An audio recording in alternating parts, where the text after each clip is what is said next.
becoming fully awake.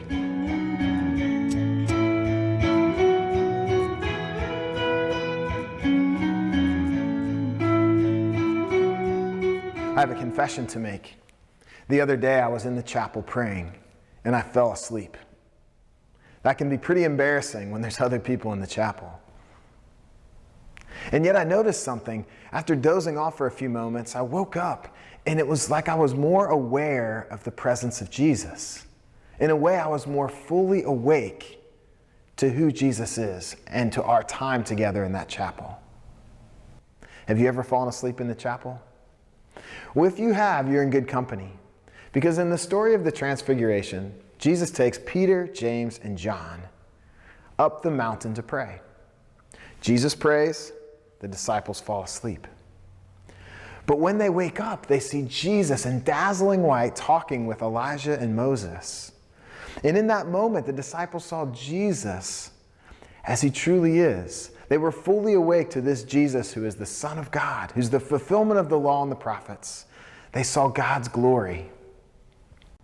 So how do we become more fully awake? Well, in the end of the story, it gives us a clue. The cloud comes down. We hear the voice of the Heavenly Father that says, "This is my chosen Son. Listen to him. Listen to him.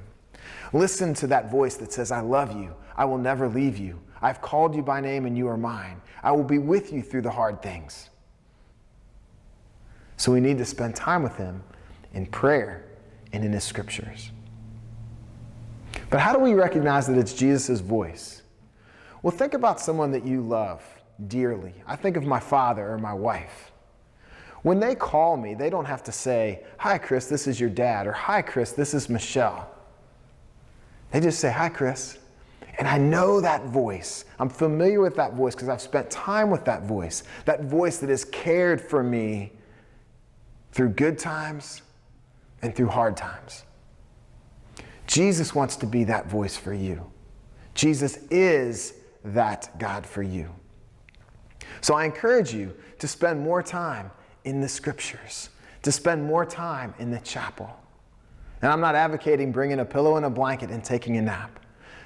But as you spend time with Jesus, even if you do happen to doze off, may you wake up more fully awake to the presence of Jesus and his love for you.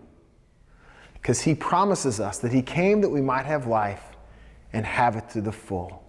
Let's be fully awake.